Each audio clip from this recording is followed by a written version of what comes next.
আপনারা শুরুতেই ঢুকেই দেখতে পাবেন এরকম সুন্দর একটি বৌদ্ধ মূর্তি। এরপর গেটটি দেখেন কি অসাধারণ কারুকার্য খচিত একটি গেট। গেটটি দেখতে চোখ ধাঁধানো সুন্দর, সোনালী রঙের সাথে লাল রঙের মিশ্রণ দিয়ে গঠিত এই গেটটি। আর এরপর আমরা ভিতরে প্রবেশ করতেছি। আর ভিতরে প্রবেশের পূর্বে অবশ্যই আপনাকে জুতা খুলে প্রবেশ করতে হবে। বৌদ্ধবিহারের পবিত্রতা রক্ষার্থে এখানে জুতা খুলে প্রবেশ করতে হয়। ভিতরে ঢুকেই আবার এরকম মূর্তি দেখতে পাবেন। এখানে অনেক ধরনের মূর্তি আছে, এগুলো বৌদ্ধ মূর্তি।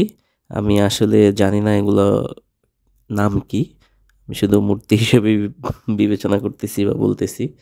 এরপর আস্তে আস্তে আমরা ভিতরে ঢুকতেছি এবং যতদূর ভিতরে ঢুকতেছি ততই সুন্দর লাগতেছে। ভিতরে ঢোকার পরে মনে হচ্ছে যে একটা বাহিরের কোনো পরিবেশে আসলাম, মনে হচ্ছে যে বাংলাদেশ থেকে ভিন্ন একটা পরিবেশে আসলাম এবং সত্যি যেদিকে তাকাচ্ছি অসাধারণ লাগতেছে, আপনারা দেখতে পাচ্ছেন। এরপর পাশেই আরেকটি মূর্তি দেখতে পাচ্ছি আমি।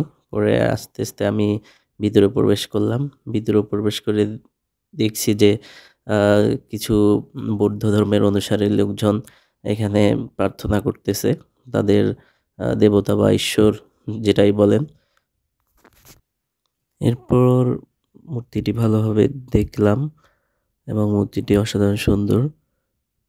মূর্তিটি অনেক সুরক্ষিতভাবে রাখা। এরপর ওই মূর্তিটি থেকে বের হয়ে পাশে আরেকটি আমরা মূর্তি দেখতে পাচ্ছি।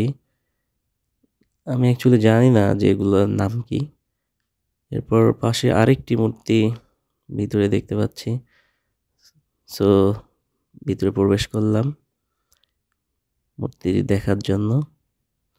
তো এখানে যে মূর্তিগুলো আছে এগুলো সবগুলোই সোনালী রঙের এবং দেয়ালে অনেক ধরনের মূর্তির চিত্র দেখতে পাচ্ছেন আপনারা। হয়তো তাদের ইতিহাস বা তাদের ধর্মের যে সংস্কৃতি, কালচার এগুলোই তুলে ধরেছেন এই দেওয়াল লিখনের মাধ্যমে বা চিত্রের মাধ্যমে। আমরা ঘুরে ঘুরে দেখছি, সেগুলো আপনারাও দেখতে পাচ্ছেন। ভিতরে একটি মূর্তি। এরপর আবার আমরা বের হলাম, বের হয়ে সামনের দিকে এগোচ্ছি। সামনে এগোতেই চোখে পড়বে বিশাল আকৃতির এক মূর্তি, যার দৈর্ঘ্য 130 ফিট এবং উচ্চতা 40 ফিট। এই মূর্তিটি বৌদ্ধ সম্প্রদায়ের নেতারা জানান মহামতি বুদ্ধ আজ থেকে 2500 বছরের পূর্বে ভারতের কুশীনগরে দেহত্যাগ করেছিলেন, সেই সজ্জার আলোকে নির্মিত করা হয়েছে এই মূর্তিটি। এই মূর্তিটি 2017 সালে নির্মাণ কাজ শুরু করে 2022-23 সাল নাগাদ নির্মাণ কাজ শেষ করা হয়। বন্ধুরা, আমি বলতে ভুলে গেছিলাম যে আজকে কোথায় ঘুরতে এসেছি। এটি কক্সবাজার জেলার উখিয়া উপজেলার রাজাপালং ইউনিয়নের পাতাবাড়ি বৌদ্ধবিহার নামে পরিচিত। পাশেই দেখতে পাচ্ছেন শিকলে বাঁধা একটি বানর।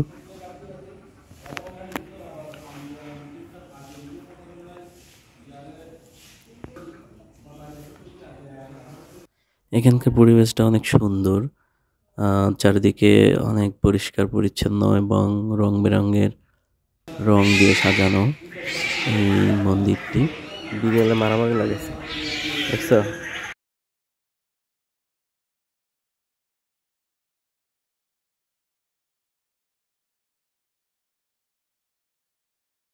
বিড়ালের মারামারির শব্দে বানরটি দাঁড়িয়ে দেখেন কিরকম লাফালাফি উকিঝুঁকি করছে, দেখতে অসাধারণ লাগছে।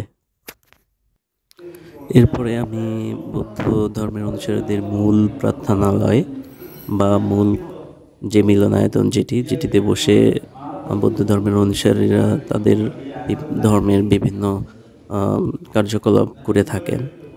সো সেইটাতে আমি প্রবেশ করে আপনারা দেখতে পাচ্ছেন অনেক সুন্দর কারুকাজ খচিত একটি মন্দির। এখানেও কিছু মূর্তি রয়েছে, মূর্তিগুলো আপনারা দেখতে পাচ্ছেন যেগুলো বিশেষভাবে সুরক্ষিত। এখানে বৌদ্ধ ধর্মের অনুসারীরা বসে তাদের ধর্মীয় কার্যকলাপ করছেন, আপনারা দেখতে পাচ্ছেন। এবং খুবই সুন্দর, চারিদিকেই সব সোনালী রঙের কাজে খচিত, দেখে অসাধারণ লাগছে। এখানে আসলে আপনাদের সত্যিই ভালো লাগবে, ভালো লাগার মতো একটি জায়গা। আমি দেখে খুবই অভিভূত। এখানে বাইরের পরিবেশটিও বেশ চমৎকার এবং অসাধারণ। পরিষ্কার পরিচ্ছন্ন করছে এবং টাইলস বা টালিগুলো যে বসাইছে সেগুলো সুন্দরভাবে আকর্ষিত করবে আপনাকে। আপনারাও চাইলে ঘুরতে আসতে পারেন এই বৌদ্ধবিহারটিতে। বৌদ্ধবিহারটি কক্সবাজার থেকে বেশ খানিকটা দূরে উখিয়া উপজেলায় অবস্থিত। তবে উখিয়া উপজেলা থেকে খুব কাছে এই বৌদ্ধবিহারটি অবস্থিত। উখিয়া টেকনাফ মহাসড়ক থেকে ভিতরে 800 মিটার প্রবেশ করলেই এই বৌদ্ধ মন্দিরটি পাওয়া যাবে। আর এটা যেহেতু এই এলাকায় বহুল পরিচিত, তো উখিয়া এসে জিজ্ঞেস করলেই এই পাতাবাড়ি বৌদ্ধবিহারটিতে আপনারা যেতে পারবেন। বন্ধুরা, আজ আর নয়, দেখা হবে অন্য দিন অন্য কোনো ভিডিওতে অন্য কোনো নতুন জায়গায়। আর আমার ভিডিওটি যদি আপনাদের ভালো লেগে থাকে অবশ্যই ফলো দিয়ে পাশে থাকবেন।